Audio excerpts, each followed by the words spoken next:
Okay, I want to get started again. You're going to start recognizing more and more people now as we go through this, not just distant ancestors, but people that you perhaps remember as child growing up, someone who was a pastor, some such, as we move along here. Now, I want to move to the 1928 and the move from Columbia to Decatur.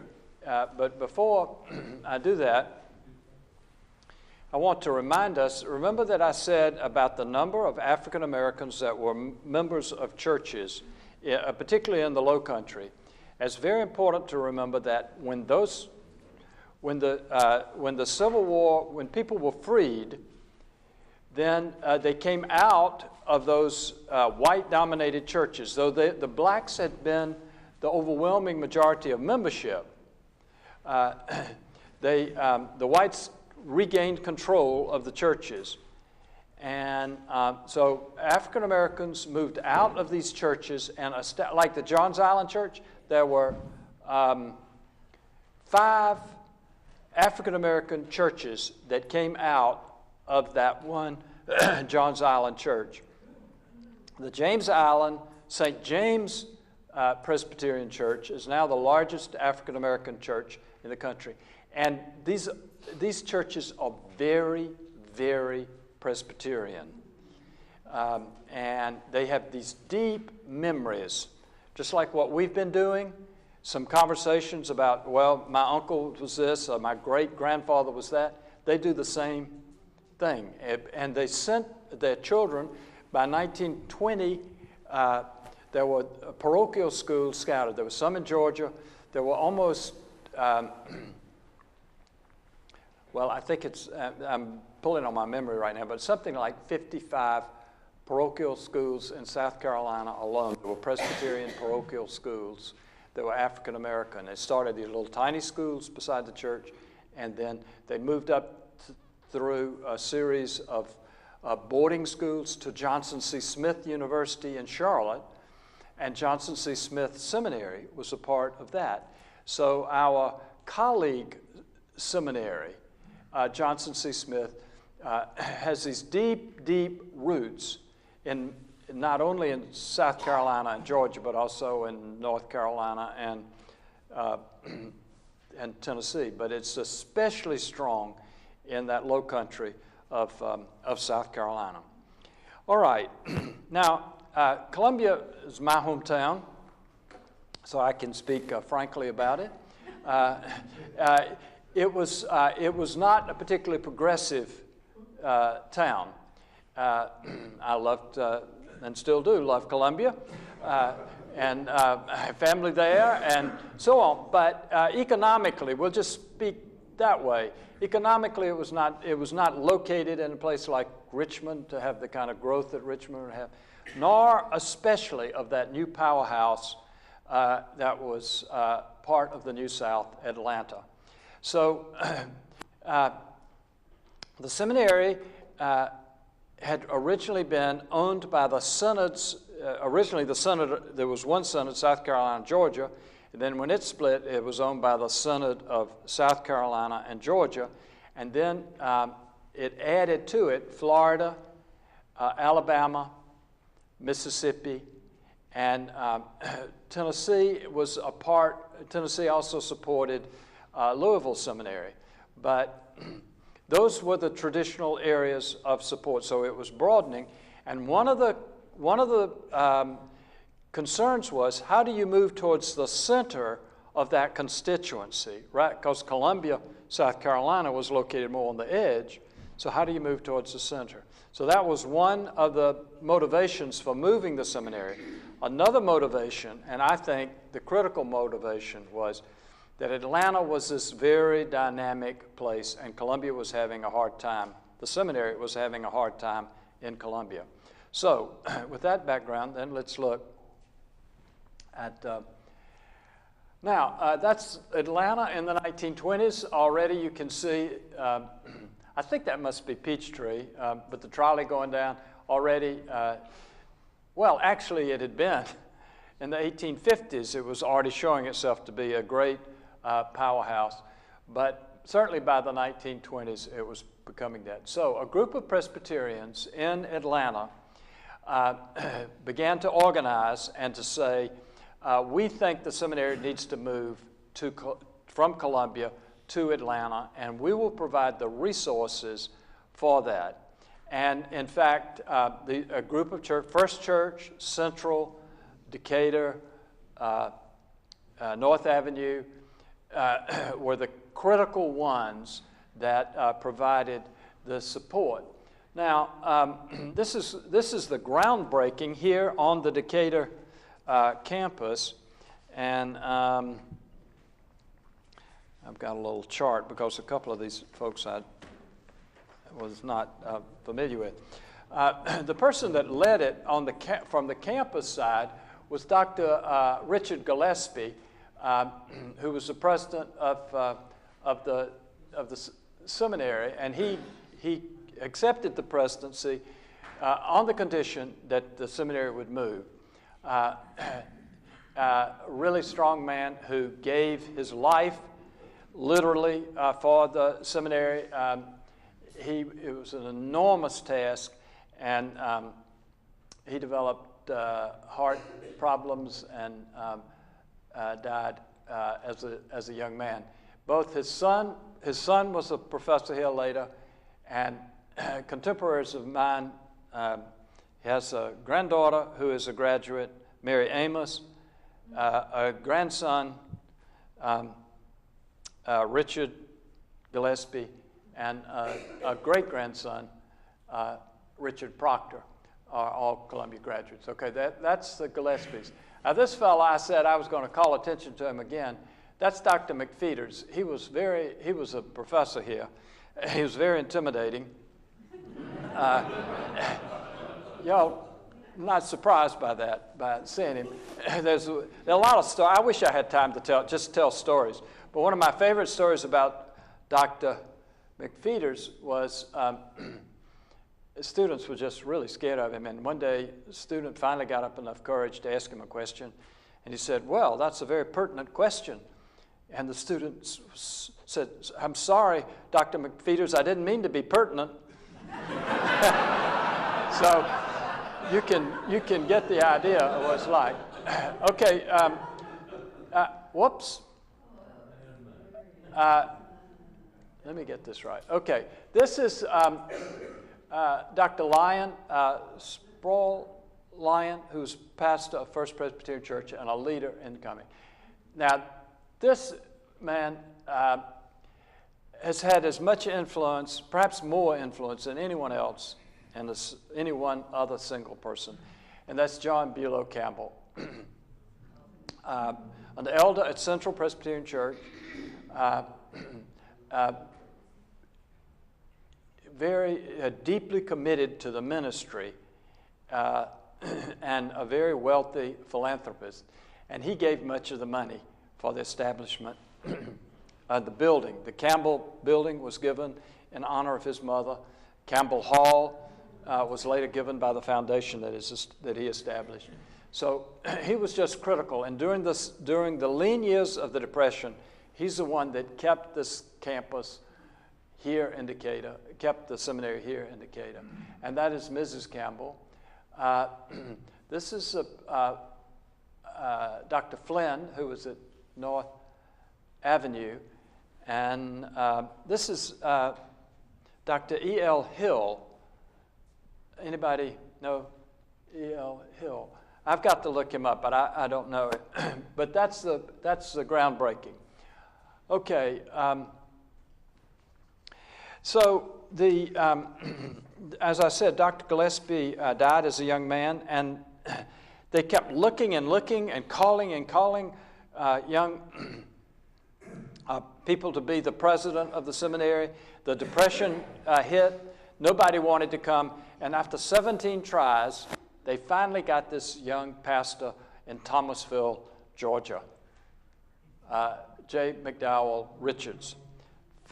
And he liked to tell that story about he was number 17 who was called. In fact, he told that story to a well-known minister who was called to a well-known church in Atlanta, but he was not the first choice, and so he kind of helped him feel better about being the second choice by saying, well, I was number 17 on the list.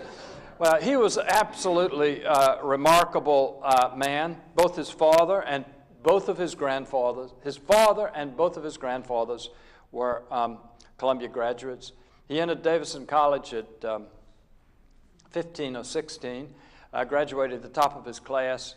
He was a Rhodes Scholar, which meant that he spent 3 years in Oxford, and he was from this, his family was from this little town in South Carolina called Liberty Hill. And some of you may know Liberty Hill. It's a very interesting little town. Anyway, he came back from Oxford, and he had traveled widely. His diaries are full of really fascinating stuff, these trips with other American students, other Rhodes Scholars. Came back, and he came back to South Carolina in the 1920s. And South Carolina was a very tight little community then. And his uncle was a governor. And I talked once with a cousin of his who was a daughter of the governor, and she said, oh, we had parties at the governor's mansion. And Mac, they called him Mac. Of course, I would never, under any circumstance, have called him Mac. I'd just soon jump out the window, third floor, Campbell Hall. Let's do that. But anyway, she said, oh, Mac came to these parties that we had at the governor's mansion, and he would roll up his pants leg and dance the Charleston with great dignity.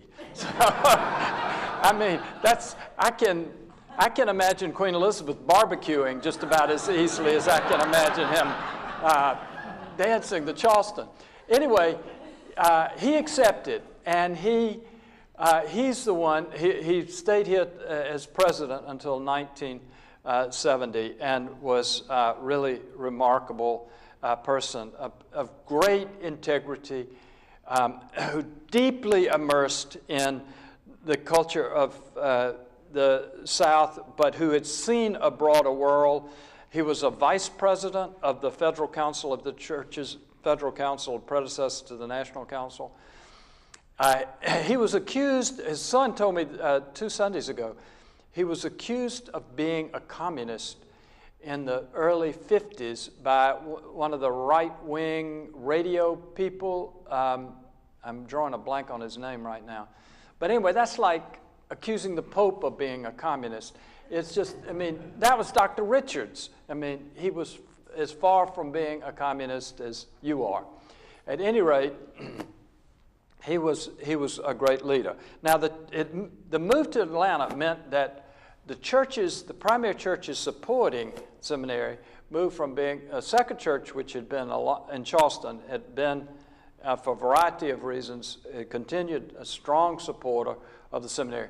But with John Bulow Campbell as an elder at Central Presbyterian, Central became a key leader, and then you saw First Church and Decatur and North Avenue, those Atlanta churches. And so the Atlanta context, just like that earlier plantation context that I was talking about, now the Atlanta context, the New South, this becomes the setting for Columbia. Now, one of the things that happened, you had, remember that I talked about the cousins, cousin system, where all these people were connected. Really, the 1930s and then the early 40s, well, the seminary had these wonderfully eccentric people that were here. In some ways, it was like the gene pool had collapsed after all these marrying of cousins, and what came out were these very interesting folks with great personality. Bono Dixon, some of you would know Bono. Bono's a great example of that. Was a wonderful, wonderful guy. Married my wife's, he was a pastor who married my wife's parents. At any rate, this is a wonderful class of 1943, right in the middle. So they started seminary right as the war started. A number of them after seminary became chaplains. But look who, I want to point to a few who's in this class. Davison Phillips, longtime pastor of Decatur, and then wonderful, distinguished president of Columbia. Will Orman, who was a great preacher and great friend to really a number of us, and I'm going to read a letter of his in just a moment,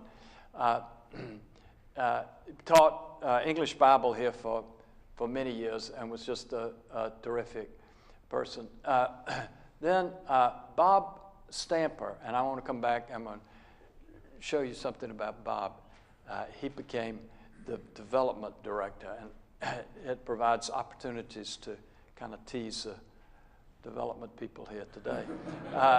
And then John Leith, one of the great theologians of the church, who taught for years at Union Seminary, and for a generation of students that came under his leadership, he continued to be, from Columbia's perspective, like Cam Murkison, who was the dean here, but Bill Wood, someone was mentioning Bill Wood, who was at First Church Charlotte, John Rogers, my daughter's father-in-law, who was at Covenant Church in Charlotte. Anyway, I had George Telford, who was here, just any number of real leaders. So John was very, very important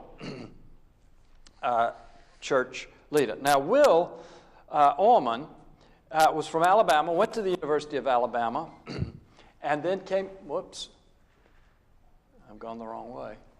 Then came to Columbia. This is Will, again. I want you to look at his face there.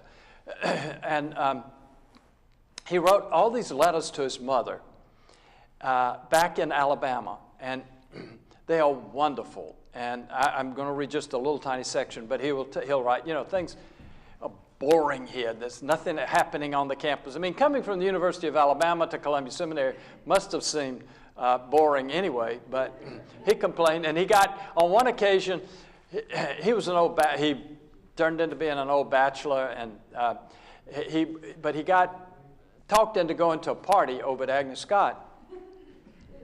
And he writes this hilarious letter about going over to Agnes Scott and how they all sat in a circle and played parlor games, and how bored he was and how unimpressed he was with Agnes Scott girls. And it was very clear that they were not impressed with him as well. So anyway, he was just this terrific person, a great preacher, and who took a stand in the 1960s for the civil rights movement. He was one of the few white Southern preachers who did that. Now, this is from one of his letters from 1942. He said, during the last week, I've had two boys to ask me about rooming with them next year.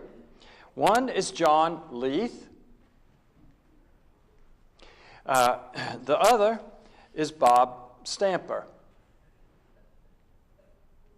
Okay? Remember, John's going to be the theologian, and Stamper is going to be the development officer. Okay. They are quite different in appearance in almost every other way. John is tall, thin, broad, not at all good looking. High-pitched voice, the smartest boy in school, studies a lot, is very much in love with the ugliest girl I nearly ever saw. A pacifist, somewhat of a liberal. I mean, to call John Leith a liberal is something of a stretch, but anyway, that's the way he seemed at the time. And maybe he is a pacifist. However, he isn't as serious as the above description might lead one to believe. He can have a good time, certainly is not overly pious, and likes a joke. Bob is probably the best-looking boy in school, well-built, dark hair, laughing eyes, very contagious grin, horse laugh, a good mind, but doesn't use it a great deal to study with. Former boxer and undertaker's assistant. Gave up an appointment to West Point to study for the ministry. Very popular with everybody. Spends money when he has it. Carries on a lot of foolishness. Can say and do almost anything and get away with it. He rooms with a boy who is a lot like him except in looks.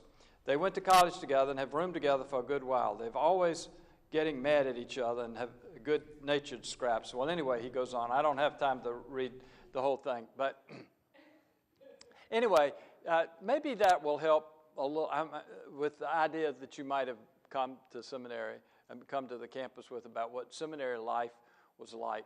I'm going to say some more things about that later. But okay, so that's the class of 1946. Well, 1943. One of the things that happened during the Second World War was another great revival broke out. It started first among the troops in the field, in the different theaters of the war, and then it spread to the home front. And the everything after the Civil War in American culture just about began to grow. The economy grew enormously from 1940 to 1960 and 1970. The population, there was a baby boom. Education grew, so on. And the number of people coming to seminary grew remarkably. So it grew, and so this was what was happening here at Columbia. In a letter to the board in 1950, Dr. Richards wrote, Columbia Seminary today is facing a situation different from any which it has known in its previous 122 years. Throughout all that period, it's been a small seminary, and during most of that time, its principal problem has been recruiting of a sufficient number of students to use the facilities which have been provided by the synods. Today, the situation has suddenly been changed, and the immediate problem of the seminary is to provide adequately for all the young men who wish to enroll in its classes. So this revival began to take place. Now this is, and the student body began to soar. This is the faculty at the time. Whoops, I keep hitting the wrong thing. Okay, this is Professor of Homiletics, Dr. Carr. He was famous for being less than sympathetic to student preaching. In those days, the students had to preach a senior sermon before the whole student body, and then it was evaluated by the faculty. And he was famous for several things. He started off one night saying, well, tonight we had poor preaching. And on another occasion, he said, there were three things wrong with this sermon. The first is that it was read. Second, it wasn't read well. And third, it wasn't worth reading. This was the pre-therapeutic days when during my day we always tried to be friendly and sensitive to students and not hurt their feelings. Not in those days. Dr. Richards, William Childs Robinson, who came from Columbia, who was the leader of really of an old school Presbyterian. He was the most conservative theologically of all the professors of this period. His son went on to be this really distinguished scholar, a radical scholar of the Dead Sea Scrolls, and was quite an important person. All right. This is Felix Geer, professor of theology, and among other things, he was moderator of the General Assembly when the Second Presbyterian Church in Memphis was to be the meeting place for the General Assembly, and the Second Church refused to have an open-door policy about allowing African Americans to come in. It was during those kneel-ins, and he had been the pastor of the Second Presbyterian Church, and so after long discussion with his friends who were elders and so on there, he said, the assembly cannot meet that under those conditions. There's a new book out that it's called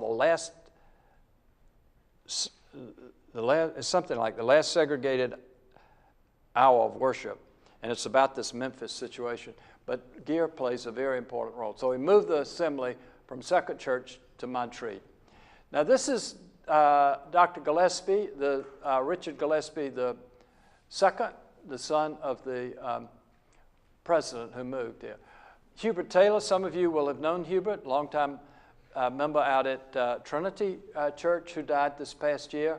He taught homiletics and voice. He tried to, for example, he tried to help me get rid of my southern accent. And we taught Jimmy Carter, too. He worked with Jimmy Carter, trying to get Carter to have a more Midwestern accent or something. This is Dr. Cartledge, a great gentleman of the old school, whose father and grandfather had been pastors in Athens. And he went off, after he graduated from Columbia, he went off to the University of Chicago and studied Bible there and came back, and he wrote a book called A Conservative Introduction to the Old Testament, which made the conservatives really, really mad.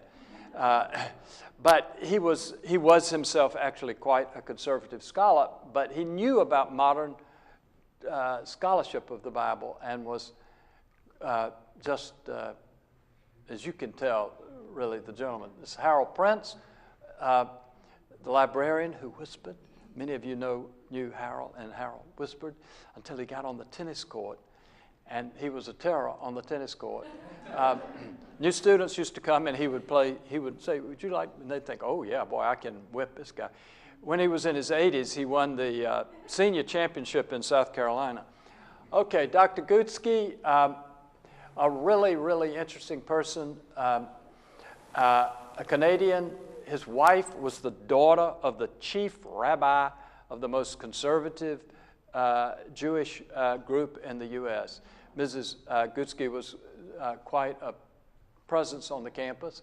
And Cecil Thompson, a really wonderful guy there, a kind of good old boy. You look at his tie there. And they were brothers-in-law. So now look at that picture of the faculty of that period, and you get some idea about what it was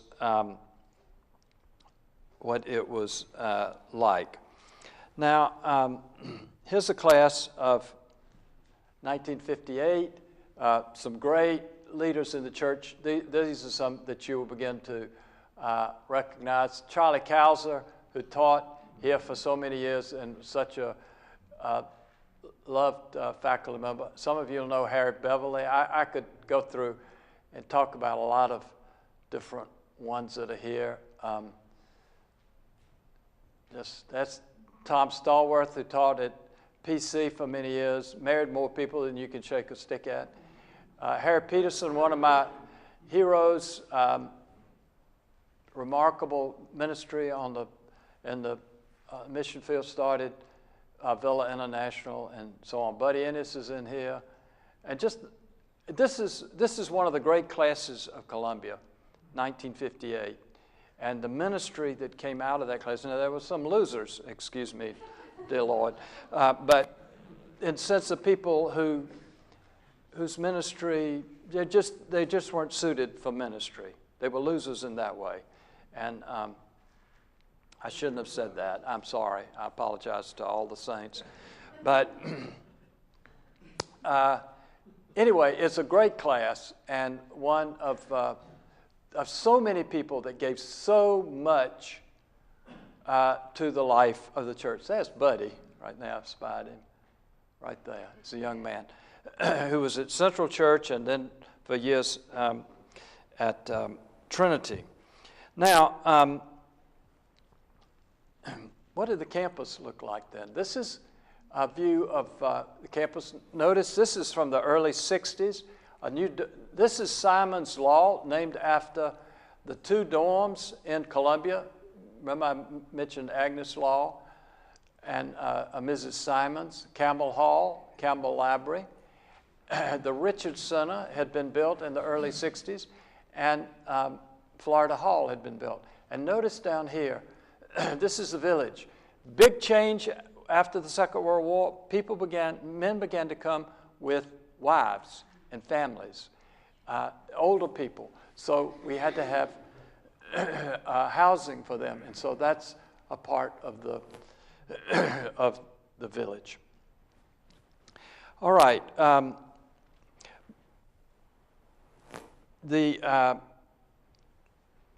By the mid-1960s, the largest Master of Divinity, a Bachelor of Divinity, those two degrees switched. But there's a basic degree leading for ordination. The largest number of students began during those years in the history of the seminary. My class, for example, we had about 85 in my class of first professional degree students, 17 of whom went on for PhDs and taught and were pastors, including those of you that know Decatur, Harry Daniel, who was at the Decatur Church. All right, now I want you to pay attention to the shifts in faculty, what we're seeing. Now this is a faculty in 1962, and here's Dr. Richards. Now, I want to point out some different people because we're interested in the diversity of the faculty, but even in the 60s, now they're all white men, that's clear. But look where they came from. Ludwig de Witt's from Germany. When he was a teenager, he discovered that he was adopted and that his natural parents were Jews. That was 1936, so he had to get out of Germany. It's this incredible story. I wish I could tell you more and more about Ludwig. He was such a wonderful person. Ronnie Wallace, from a very distinguished Scottish family of theologians, the Torrances, and his wife was a Torrance. He was here. Then Paul Furman, Swiss, Calvin scholar, very eccentric. The only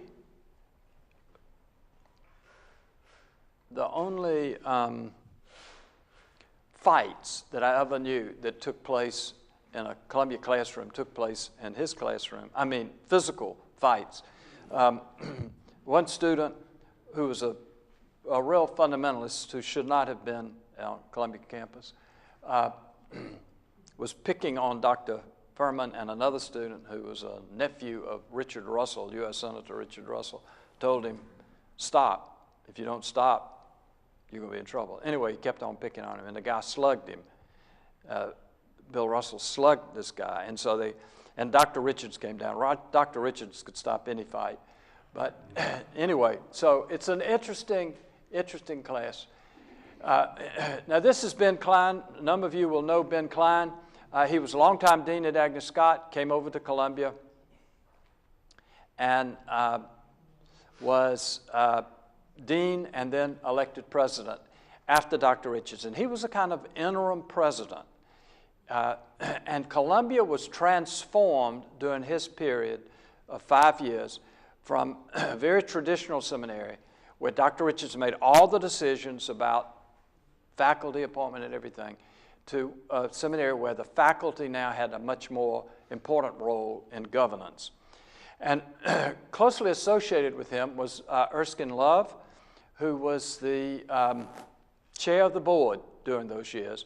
Erskine was the founder of PAC, leading businessman in the Atlanta area. And his son Dennis is now on the board.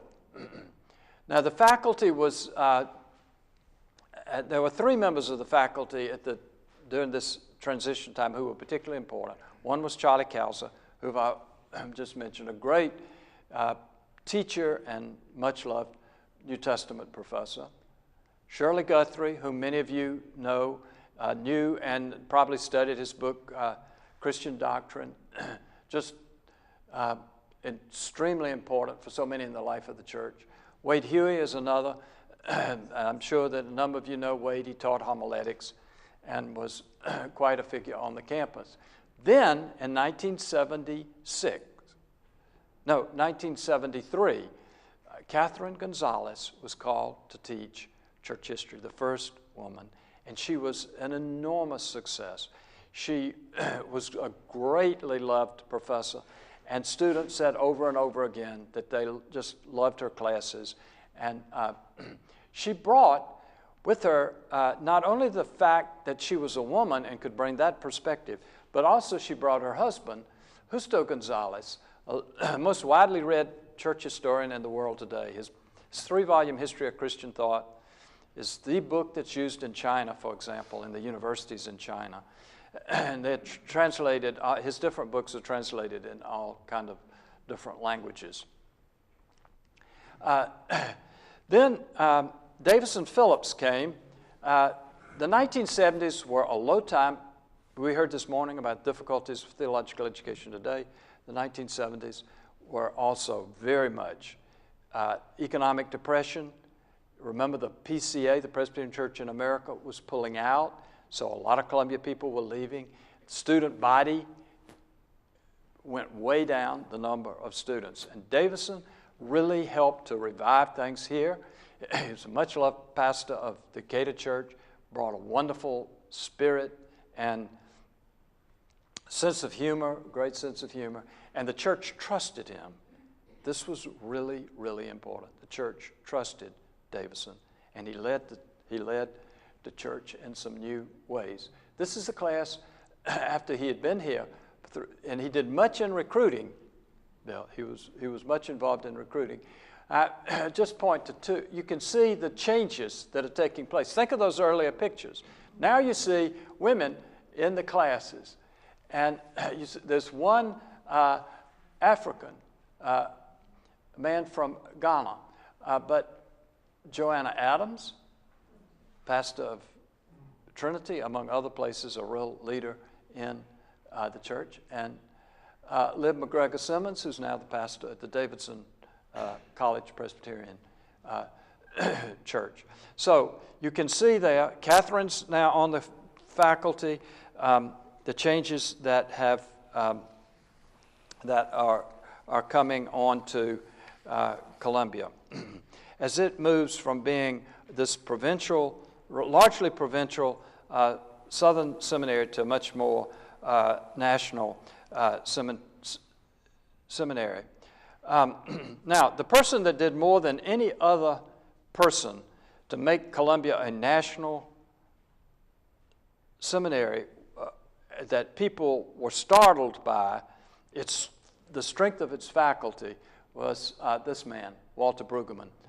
Unquestionably the most influential professor that Columbia's had since James Henley Thornwell. And Brueggemann attracted not only his own work, but he attracted this remarkable group of Old Testament scholars who are still a part. Well, Kathleen O'Connor has now retired, but the Old Testament area at Columbia has been the premier Old Testament area in the country. There have been, I can't go into it now, I don't have time, but just believe me, it is. And I could tell you if you want to ask me later why. But Walter, as Kathleen told us a couple of weeks ago, Walter is the reason for that. All right, Doug Oldenburg followed Davison. Doug was pastor of the Covenant Church in Charlotte. He, as you can see from his name, Oldenburg, this Dutch tradition, though he was very Southern Presbyterian, but very, very disciplined person who emphasized excellence, as Bill can testify. And with his dean, Jim Hutnut Boimler, they brought to the campus a level of excellence and really a remarkable period of the 1990s, which had not been, the seminary had never had a period like that before in every way.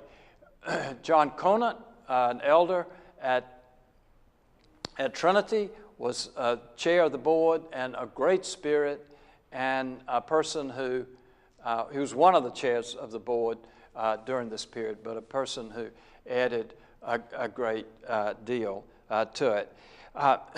Let me mention very quickly some of the new faculty members. Marcia Riggs, Carlos Cardozo Orlando, Kathleen O'Connor, John Patton, Roger Nishioka, that many of you know. Also, the Doctor of Ministry program, this advanced degree, professional degree, now became a critical part of Columbia under the leadership of Doug Hicks and then George Telford. Now, in the middle of the 1990s,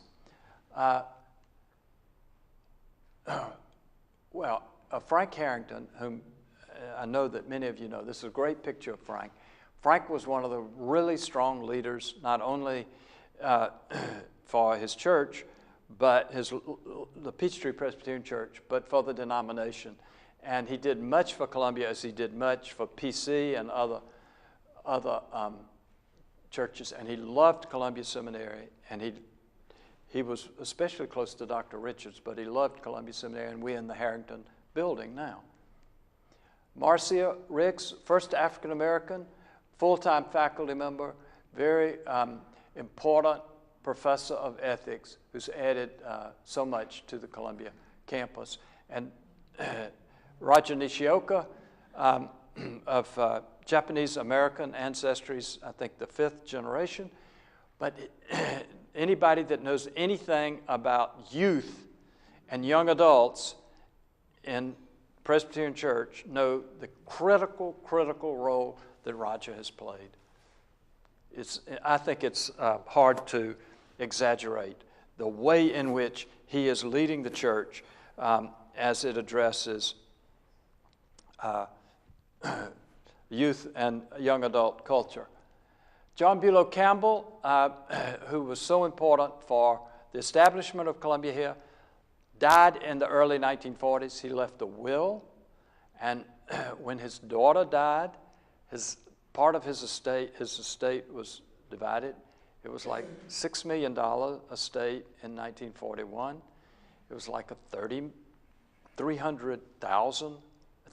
million estate in the 1990s. And Columbia got out of that something like $56 million. It's the largest single bequest to any theological seminary in the history of theological education in the U.S. And so Columbia's endowment, with capital campaigns under Doug Oldenburg, Columbia's endowment, which had been $3 million when Davison Phillips took over, $27 million when Doug became the president.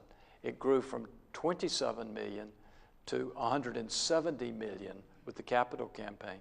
So Columbia Seminary became the second wealthiest seminary in the country, only after Princeton, which is in a whole nother ballgame. Princeton's endowment is larger probably than all the other seminaries in the country, not just Presbyterian, combined. But John Bulow Campbell had this far-reaching vision of what Columbia could be. Now, Joanna, who I pointed to earlier, was a chair of the board during the last part of the 1990s and the early 21st century, and brought all of her imagination and leadership.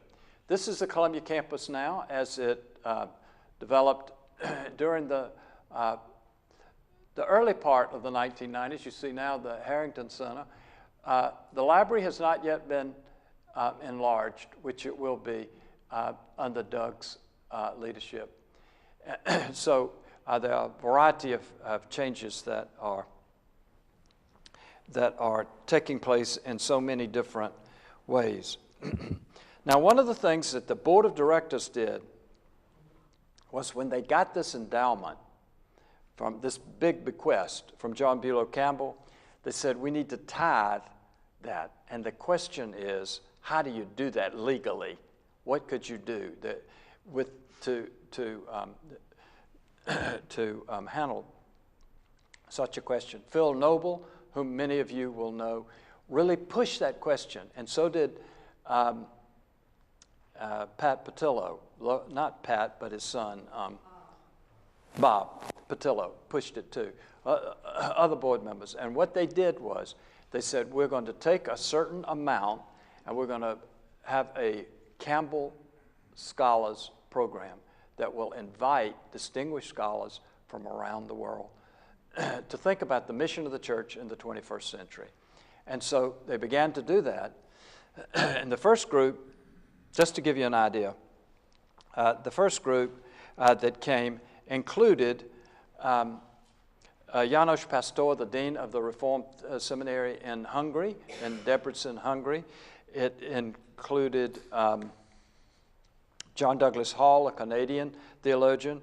It included Russell Botman, a great leader in the anti-apartheid movement in South Africa and wonderful theologian, thinker.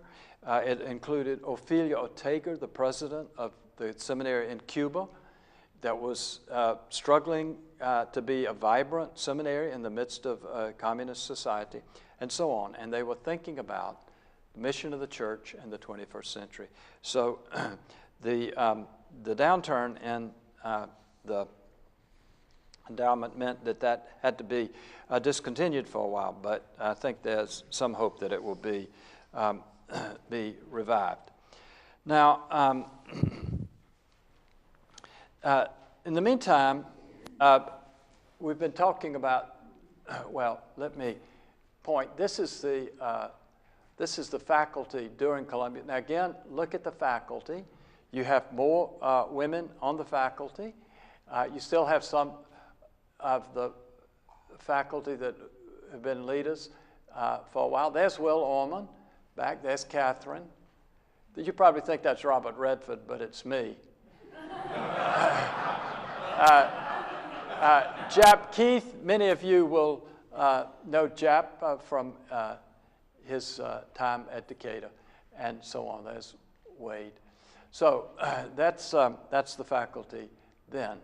Now, before I turn to that, this picture, I want to mention that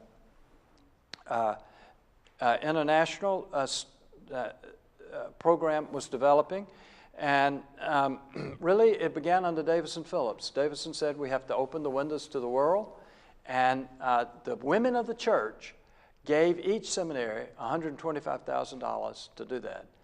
Davison was the only one that said, we're not going to just put that in the budget. We're going to really use that in a creative way. And so one of the things that happened was that we established exchange programs with a number of different churches in different parts of the world.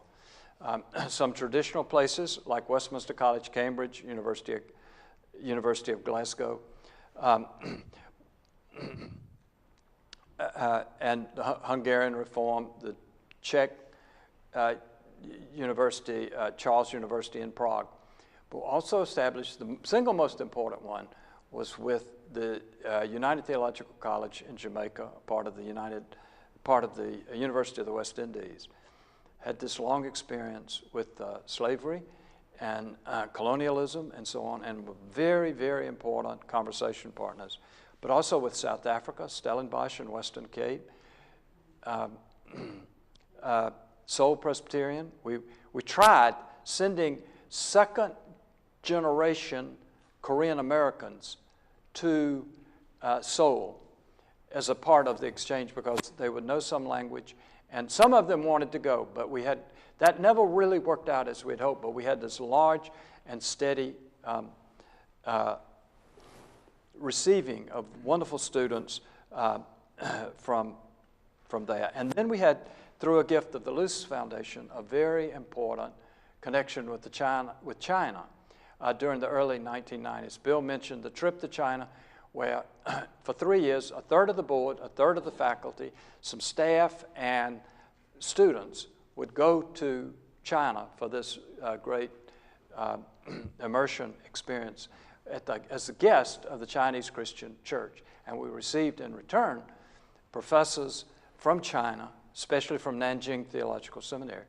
And one of the great things that happened then was that we had a conference in the early 90s where we invited all of the retired missionaries who had been in China and their children who had grown up in China to come to the Columbia campus, and we had Bishop Ding, the head of the Chinese Christian Council, and the dean from Nanjing Theological Seminary, and another group of Chinese Christians to come to the same conference. And it was this marvelous moment of reconciliation. And the missionaries met and said to the Chinese Christians, "We apologize to you for any way in which we tried to impose Western ways on you and onto the church in China, rather than giving you the freedom to nurture your own Christian faith in the Chinese tradition." And the Chinese said to the missionaries, "We apologize to you for all that you suffered." And you can imagine, and one of the people was Ruth Graham, Billy Graham's wife, who had been raised on the mission field. And they took out scrapbooks and showed. It was a wonderful, wonderful moment of great tenderness, really.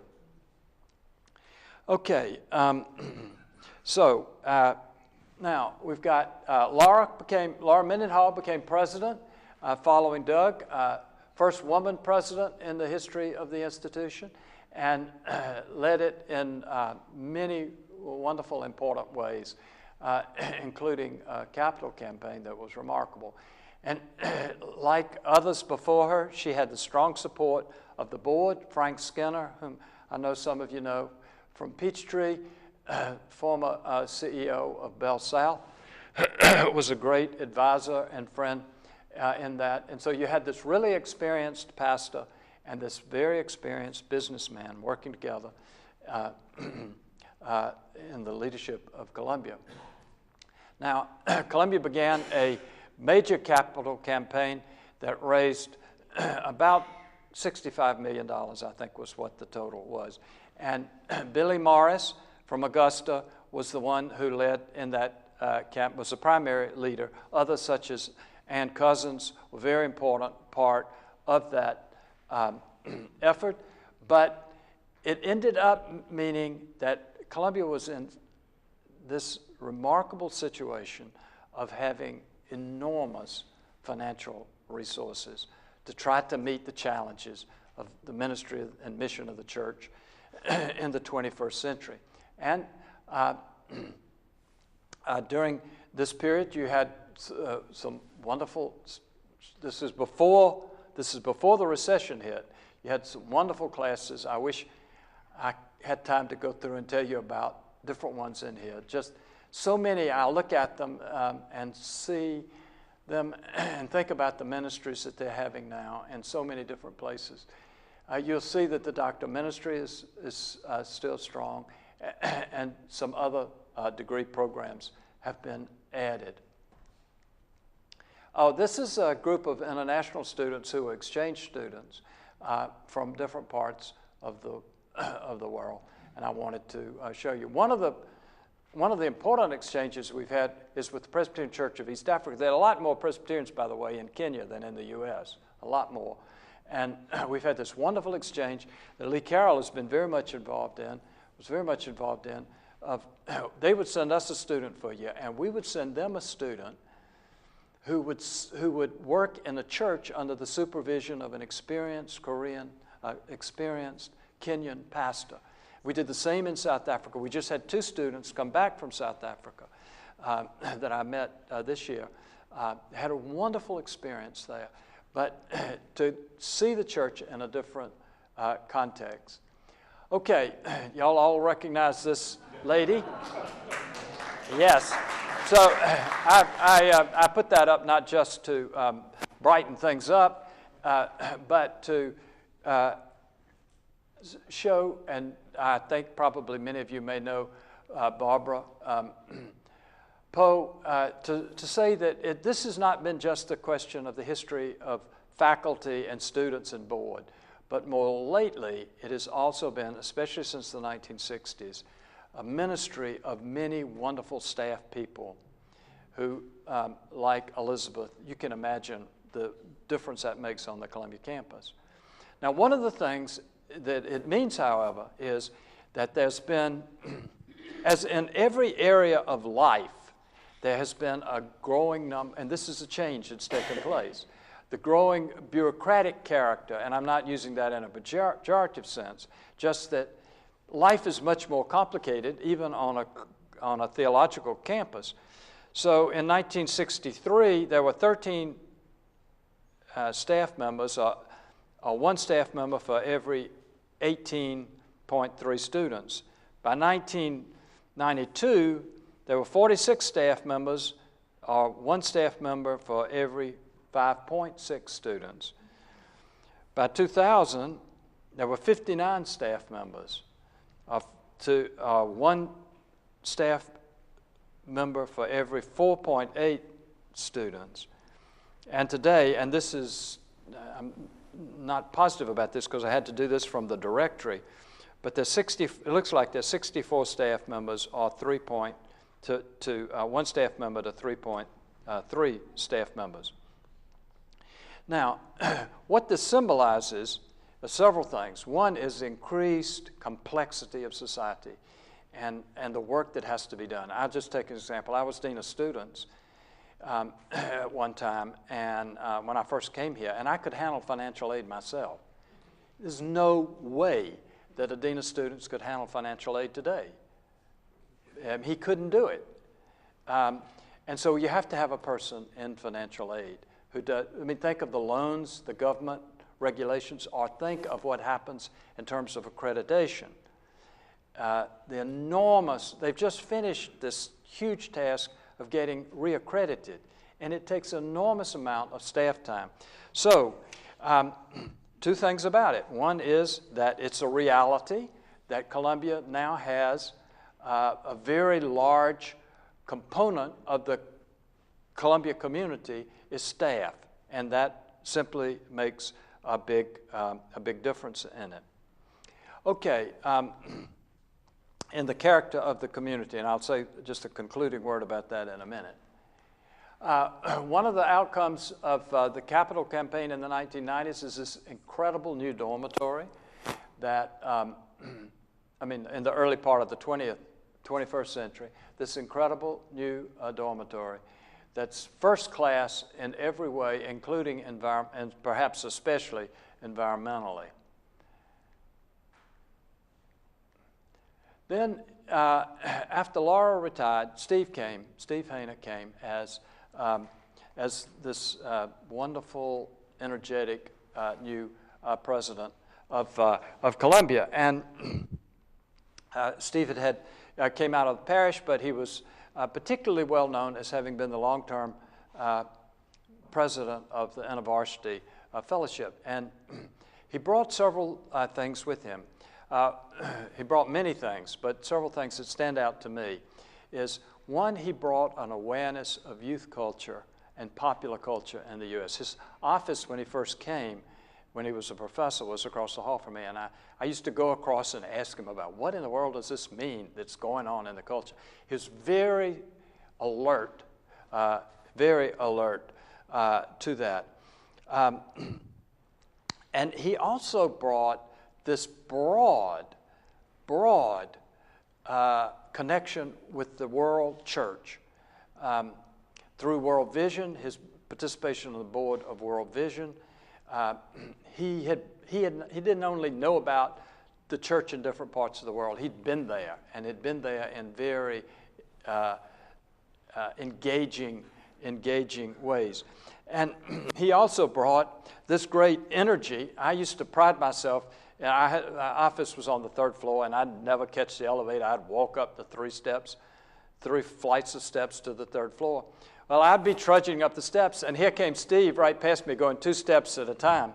So he brought this wonderful energy to Columbia, and this vision of the church, the global church that you've heard about today. So that is a mark of Columbia, as both Deb and Bill said, that built on these earlier times, going back to the 1960s when you had these people like Ludwig de Witts and Paul Furman and others, and through the development of international relations and so on, to a kind of new vision, a growing vision, I think is perhaps the best way to say it, of Columbia's connection with the world church.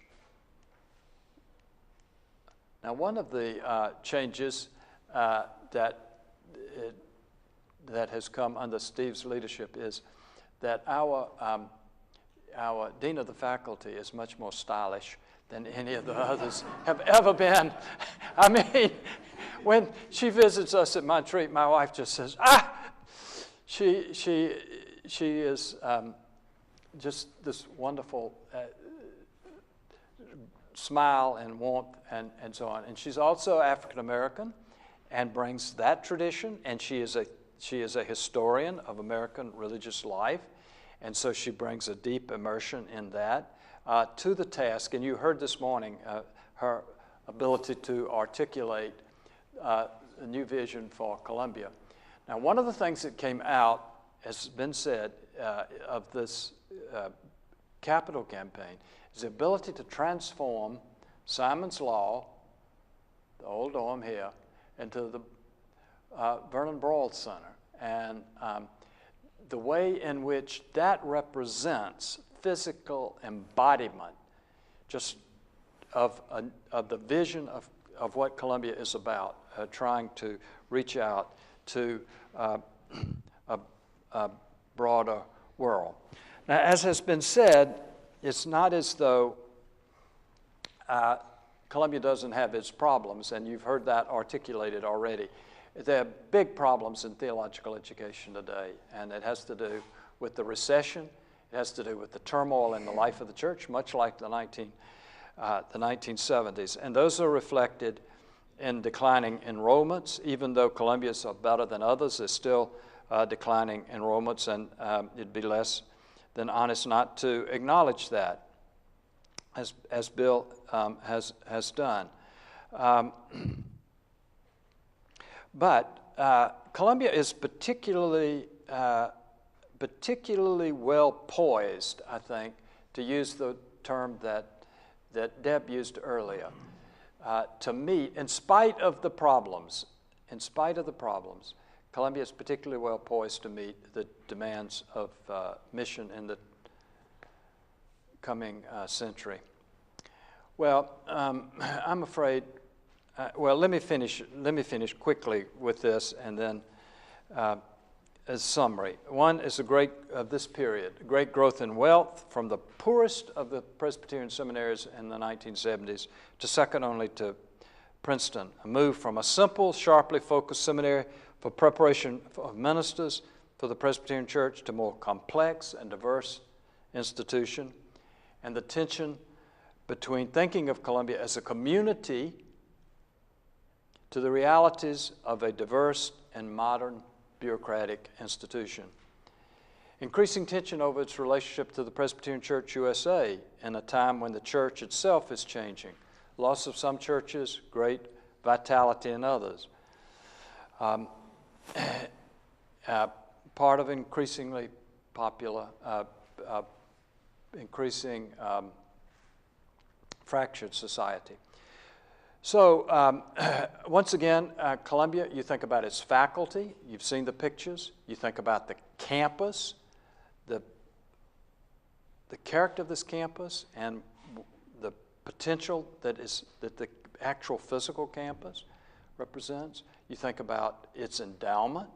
You think about where its students are coming from, its wonderful staff, and its tradition of being a servant of the church. And you can see why people are saying, well, Columbia really is poised, in spite of the difference, to meet these new challenges and to go forward in a new way. Now, I've gone way too long. I got carried away with some of those stories, and I'm sorry about that. But Bill, I need y'all's advice what to do. I'm happy to take some questions, but you may need to go to chapel now. Well, chapel is at noon on the second floor of Campbell. Just go straight across on the left. 3 minutes per question. All right, 3 minutes. 3 or 4 minutes. Okay.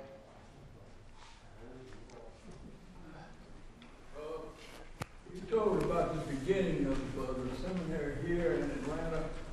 How was the land acquired? Did the Campbells have anything to do with that? Someone asked me about that. It came originally, it was owned by the Scott family here. And how it actually was transferred to the synods, I don't know. Whether it was a gift or whether it was purchased, that's something I have to find out. I just don't know. Yes? Can you say any more about the Korean influence and was so large? About the Korean influence and how that influences? Yes, the Korean influence, and others could speak to this, but I'll just say very quickly, the church in Korea, first of all, is very vibrant and large. Again, more Presbyterians in Korea than in the U.S. now.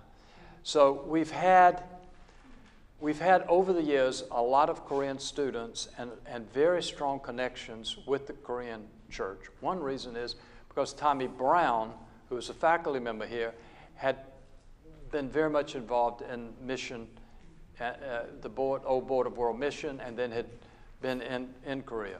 So as the Korean immigration began to grow, there were more and more students coming out of Korean American families and so on. And then Columbia was known by a lot of Koreans in Korea, and so they wanted to send students here, and so we had wonderful relationships that way. For 5 years, the Korean Presbyterian Church celebrated the 100th anniversary of the arrival of the first missionaries, and to do that celebration, they sent a group of 20 to 25 pastors here, and they would spend 3 weeks on the Columbia campus and then go elsewhere.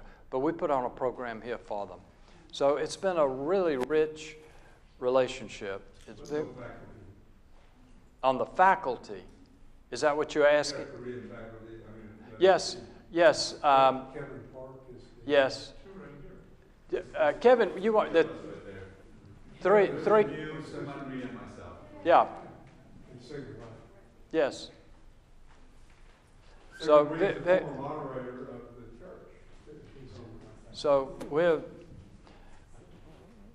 we've been richly blessed by that relationship, and it's pushed us. Thank y'all so much for.